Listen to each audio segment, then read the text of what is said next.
धन्यवाद। सभापति महोदय, समय के साथ क्राइम का तरीका बदला है।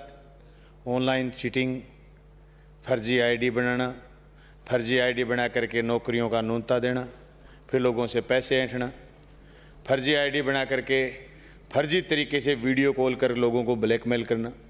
इस मामले में मैं राजस्थान पुलिस से उम्मीद करता हूं और राजस्थान सरकार से उम्मीद करता हूं कि क्राइम के, साइबर क्राइम के तंत्र को बहुत ज़्यादा मजबूत करना पड़ेगा ताकि लोगों के साथ न्याय हो सके। मैंने खुद फेस करा है ये बात कि पुलिस बहुत बार ऐसा महसूस करती है ऐसे मसलों में। पुलिस ये कहती है कि पकड़े नहीं जाते। राजस्थान में एक थ्रिल आया हुआ है, मुझे पता नहीं कि हिंदुस्तान के दूसरे हिस्सों में क्या स्थिति है। वीडियो कॉल होती हैं सर, वीडियो कॉल से लोगों को ब्लैकमेलिंग का बहुत जोरदार धंधा चल रहा है।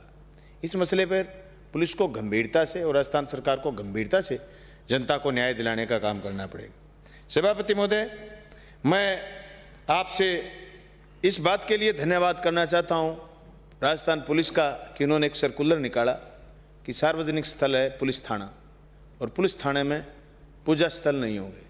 हिंदुस्तान के संविधान की व्याख्या को ढंग से समझते हुए लागू करना एक जोरदार कदम था। हमने बड़ा अप्रिशिएट किया।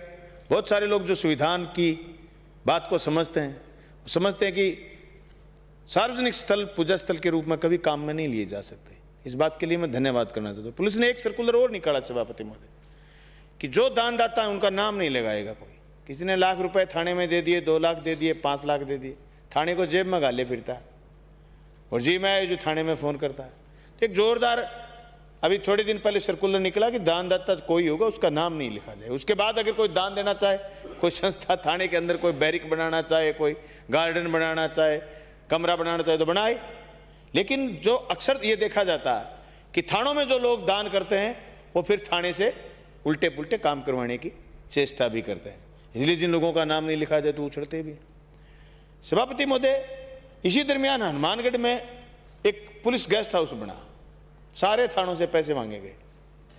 एक तरफ तो पुलिस के डीजीपी साहब का सर्कुलर है कि साहब आप किसी का नाम नहीं लिखोगे जो दान देगा, दूसरी तरफ पुलिस खुद गेस्ट हाउस बना रही है। Why not? ये सोचने वाली बात है। हम पॉजिटिव करते करते एकदम नेगेटिव कैसे हो सकते हैं? सभापति महोदय, मैं धन्यवाद करना चाहूँगा राजस्थान के एसीबी का, जिन्होंने बहुत सारे भ्रष्ट लोगों को, अधिकारियों को पकड़ा और पकड़ करके उनको जेल तक भेजा और लोगों में विश्वास हुआ कि कोई अगर पैसा मांगेगा तो कोई इनको पकड़ भी सकता है। इस बात के लिए हम धन्यवाद करना चाहते हैं। मेरे विधानसभा क्षेत्र में फसल बीमा को लेकर के एक फ्रॉड हुआ। सभापति महोदय, आपने तो फेस भी देखा है, प्रश्न का उत्तर भी आया। 164 करोड़ रुपए मेरे क्षेत्र के किसानों के बाकी हैं। एसीबी में कार्रवाई चल रही है। कार्रवाई इतनी धीमी है कि सारे किसानों का हित कर दिया बीमा कंपनी ने। उस लोगों ने अपराध किया है, बाकायदा उनकी लिखित में शिकायत भी हुई। मेरा एसीबी से मांग है कि आप तुरंत कार्रवाई करिए। जिन लोगों ने जमीन मेरी है और दूसरे ने कोई और नाम से केसीसी वहां से उठा ली, उसको मुलजिम बनाइए, जल्दी बनाइए, ताकि दोबारा नई फसल का क्रॉप कटिंग चल रहा है, दिक्कत नहीं हो। दो गांव ऐसे जहां के किसानों के करोड़ों रुपए पेंडिंग, इसलिए एसीबी तेजी से उसमें काम करने का काम करे। मैं सभापति महोदय आपको ये बात भी निवेदन करना चाहूंगा कि जो जेल की स्थिति, सभापति महोदय, मुझे किसान आंदोलन में 6 महीने जेल में रहने का मौका मिला। मैंने उसमें जेल में करीब 100-125 किताबें पढ़ी। मैं उसी चूरू जेल में गया अभी 4 रोज पहले। चूरू जेल में एक जोरदार लाइब्रेरी बनी हुई है, मैं लाइब्रेरी देख के आया। और मैं धन्यवाद करना चाहूँगा हमारे चूरू से आए हुए साथी का, जिन्होंने जेल में शायद लाइब्रेरी बनाने के लिए 10 लाख रुपए दिए भी। हर जेल में लाइब्रेरी बने ताकि जो अपराधी लोग गए हुए हैं समाज से, जिनकी दिशा और दशा दोनों भटक गई थी, वो वापस सही रास्ते पर आए। इसलिए राजस्थान में तेजी से इस पर काम होना चाहिए। और मैं घोषणा करता हूं कि एमएलए लेड से मैं भी जेल में लाइब्रेरी बनाने के लिए पैसे जारी करूंगा और हर विधायक भी जारी करे, ताकि लोगों को, अपराधियों को पढ़ा करके, मोटिवेशन करके, मनोवैज्ञानिक तरीके से। वहां चूरू जेल में एक एक कर्मचारी, रिटायर्ड कर्मचारियों का संगठन है जो काम कर रहा है। बड़ा अप्रिशिएट किया सर। वहाँ इतनी किताबें और बाकायदा सारे जो बंदी हैं महिला बंदी भी थी, पुरुष बंदी भी थे, सबके नाम से आवंटित हो रही हैं किताबें, लोग पढ़ रहे हैं। इससे लोगों की मनोदशा बदली जा सकती है। सभापति महोदय, क्राइम इस बात के लिए भी नहीं होता कि साहब क्राइम करना ही जरूरी है।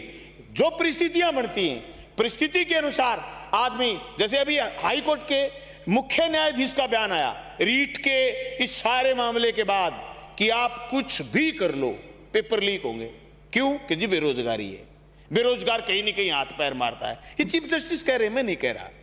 ऐसी परिस्थिति में जहां बेरोजगारी बढ़ रही है, वहां बेकारी और दूसरी चीजें बढ़ रही हैं, वहां हमें दूसरे तरीके से टैकल करना पड़ेगा। हमें लोगों का मनोविज्ञान जानना पड़ेगा कि लोग किस तरीके से सही रास्ते पर जा सकते हैं। सभापति महोदय, मैं आपका इस तरफ भी ध्यान आकर्षित करना चाहूंगा कि राजस्थान से होते हुए हरियाणा निर्मित शराब गुजरात जा रही है बहुत बड़ी मात्रा में, और इतनी बड़ी मात्रा में जा रही है कि राजस्थान की पुलिस इन दिनों में कार्रवाई भी नहीं कर रही कुछ भी। क्या पता पुलिस दूसरे कामों में व्यस्त हो गई। सभापति महोदय, मैं एक बात यह भी बताना चाहता हूं, यहां से 350 किलोमीटर दूर है मेरा क्षेत्र। जब हम जाते हैं रास्ते में कई बार तो रोक के कहना पड़ता है, जो आरटीओ की गाड़ी खड़ी है, जो जवान खड़े हैं, भाई कोई गाड़ी के नीचे दे देगा, रुक जा, साइड में होके हाथ दे दे।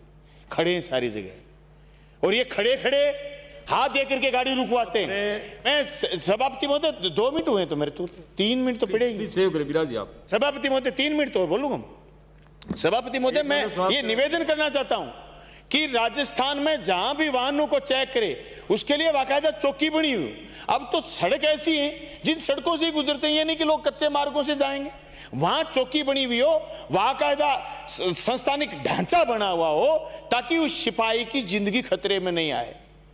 वाहन चोरी, वाहनों के साथ तस्करी और तस्करी के साथ टैक्स चोरी, इसलिए वाहनों को रोक के चेक करना पड़ेगा, इसमें कोई दोहरा नहीं।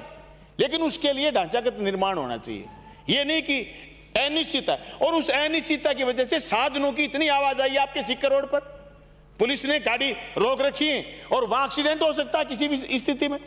इसलिए यह गंभीर मसला है, हम सबके जीवन का मसला है। सभापति महोदय, हमारे सिस्टम को ठीक करने की जरूरत है। मैं राज्य सरकार से मांग करना चाहता हूं कि पुलिस, सर लास्ट बात बची है कि पुलिस को आपने पिछली बार जो बजट दिया वो बजट अभी लागू क्यों नहीं करा? मैंने गाड़ी मांगी सर भादरा थाने और भिरानी थाने के लिए।